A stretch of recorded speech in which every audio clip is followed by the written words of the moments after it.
Good morning students.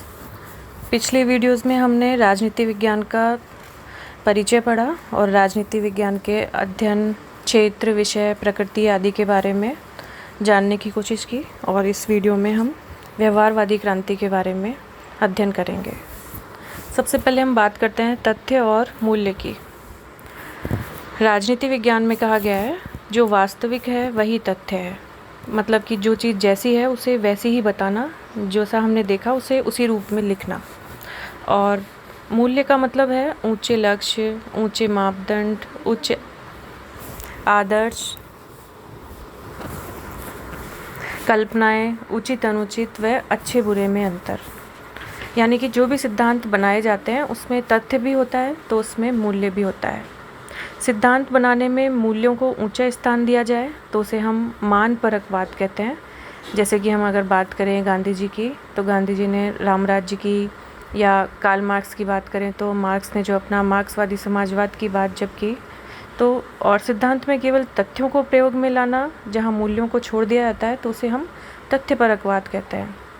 तो ये तो हमने जाना कि मानपरकवाद क्या है एवं तथ्यपरकवाद क्या है। जैसे कि अरस्तु कहते हैं राज्य का उद्देश्य लोगों को अच्छा जीवन सुनिश्चित करना है। रूसो कहते हैं लोकतंत्र सबसे अच्छा शासन है क्योंकि वह समुदाय की शुद्ध भावना पर टिका है। इसमें अच्छे जीवन का कोई मानदंड है ही नहीं। तथ्यपरकवाद अरस्तु के अनुसार असमानता से क्रांति पैदा होती है। मॉन्टेस्क्यू कहते हैं कि शक्तियों का प्रत्यक्ष करने से व्यक्तियों की स्वतंत्रता सुरक्षित रहती है। अगर हम दोनों ही विद्वानों की बात करें तो इन्होंने अपने अपने समय की राजनीतिक व्यवस्थाओं का अध्ययन किया और उसके आधार पर सिद्धांतों को जन्म दिया। तो जैसा उन्होंने देखा, जिन परिस्थितियों से वह अवगत हुए और उन्हीं के अनुसार अपने सिद्धांतों की रचना की, तो इसे हम तथ्यपरकवाद कहेंगे। इसके विपरीत मानपरकवाद में अब हम जो देख रहे हैं, जैसी व्यवस्था चल रही है वो अच्छी है बुरी है, उससे किसी विद्वान का कोई वास्ता नहीं होता। जैसा वो सोचता है, जो उसे अच्छा लगता है, जो उसकी कल्पनाओं को भाता है, उसी के आधार पे वो सिद्धांतों को जन्म देता है। उसे हम मानपरकवाद नाम से जानते हैं।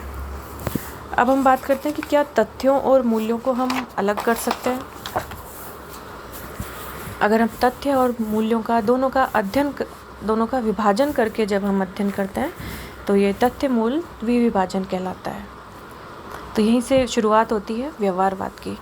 व्यवहारवादी कहते हैं कि ऐसे सिद्धांत बनाए जा सकते हैं जिनमें तथ्यों की अधिकता हो और मूल्यों को सम्मिलित ना किया जाए। इसे कहते हैं अति तथ्यपरकवाद, यानी कि सिर्फ तथ्यों पर जोर देना, मूल्यों को परे हटाकर सिर्फ तथ्यों के आधार पर अध्ययन कर सिद्धांतों की रचना करना।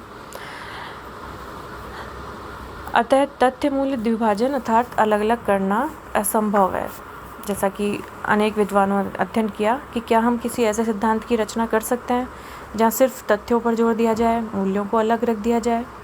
प्राकृतिक विज्ञानों में ये द्विभाजन संभव है क्योंकि वैज्ञानिक जो होते हैं वो सिर्फ तथ्यों को देखते हैं, इनमें वैल्यूज़ को कोई स्थान नहीं दिया जाता। लेकिन राजनीति विज्ञान एक प्राकृतिक विज्ञान नहीं है। तो हम यहाँ और हमारे राजनीति विज्ञान में हमारे अध्ययन की जो सूक्ष्म इकाई है वो मनुष्य है। तो हम अगर मनुष्य का अध्ययन कर रहे हैं, मनुष्य के बारे में जानने की कोशिश कर रहे हैं, उसके क्रियाकलापों का, आर्थिक, राजनीतिक, सांस्कृतिक विभिन्न क्रियाकलापों का अध्ययन कर रहे हैं, तो उसके मूल्यों से भी हमारा अध्ययन अवश्य ही प्रभावित होगा। तो जो ये विज्ञानवाद है अर्थात सिर्फ तथ्यों पर जोर डालना, विज्ञानवाद के प्रति होड़ सी बन गई कि हम राजनीति विज्ञान को विज्ञान बनाएंगे।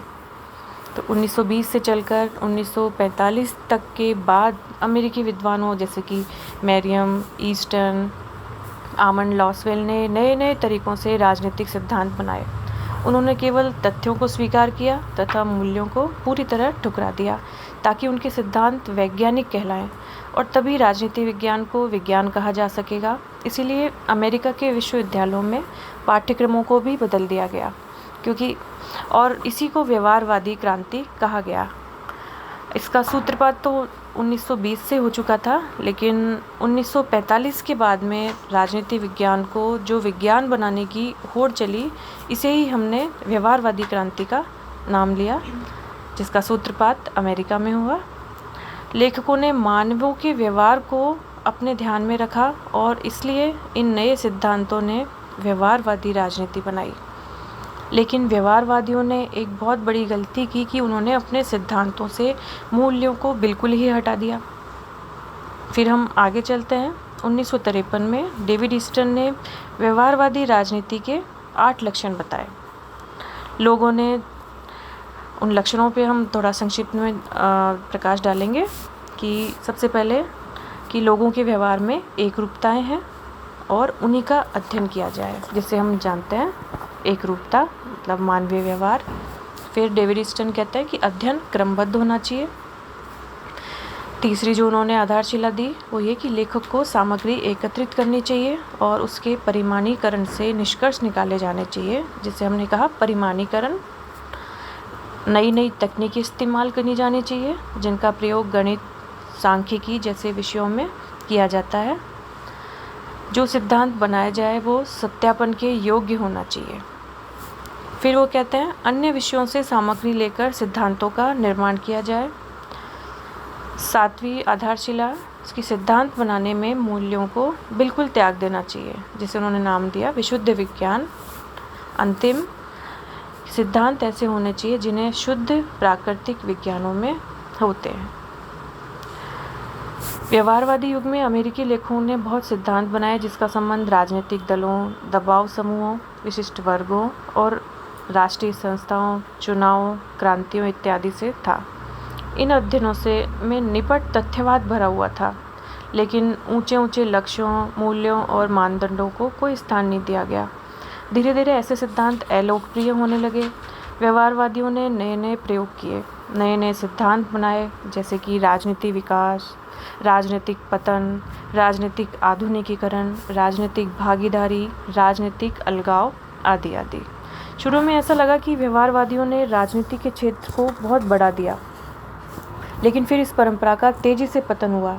डेविड ईस्टन ने कुछ सुझाव दिए और इसी से उत्तर व्यवहारवादी राजनीति का आगमन हुआ। और उन्होंने जिस प्रकार की व्यवहारवाद का सूत्रपात भी डेविड ईस्टन ने किया और उसकी 8 आधारशिलाएं दी, उसी प्रकार उन्होंने डेविड ईस्टन ने उत्तर व्यवहारवाद की भी 7 आधारशिलाएं दी है, जिनके बारे में हम आगे चल के अध्ययन करेंगे।